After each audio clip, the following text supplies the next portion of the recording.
เขาถามไงอันนี้เคยวันเขาอยู่บ่เนี่ย บ่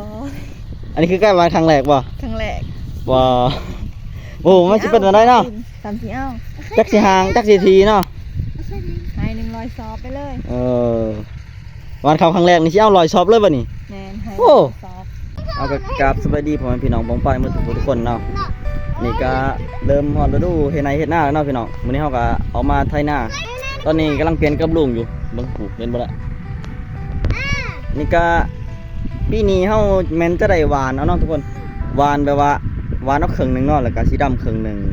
เฮาเจ็ดนาอยู่2ถุงเนาะถุงหนึงสิดำหมดเลยแต่ถุงที่เฮามาไถมื้อนี้มันคือสิหวานครึ่งหนึงแล้วก็ดำครึ่งหนึง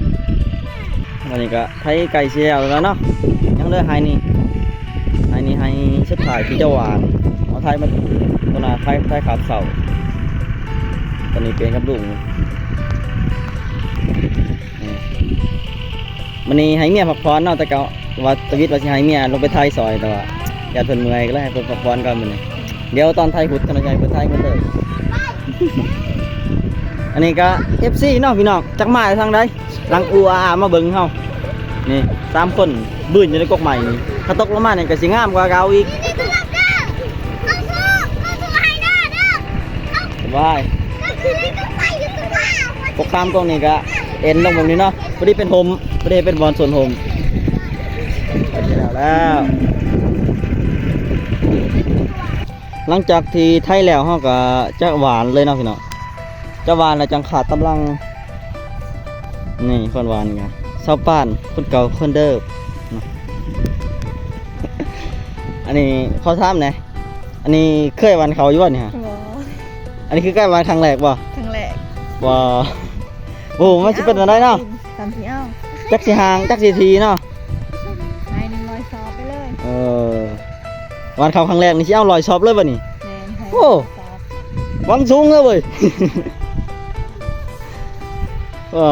คือนี่คือการวานเขาครั้งแรกของเพิ่นเนาะพี่น้องเราเพิ่นบ่เคยวานจักเถื่อล่องวานเบิ่งจักสิทีจักสิห่างพังเบิ่งจักสิออกจักสิบ่ออกบ่ฮู้คือกันแนวจะวานแล้วเขาจะจังจะขาดกบเนาะอันนี้คือยังนี่ฮะ FC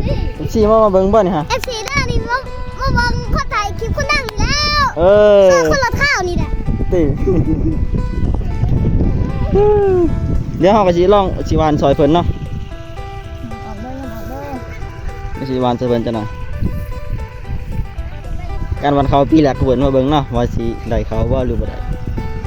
เพิ่นก็วานมา2 ไหแล้วแหละ2-3 ไหแล้วแหละนี่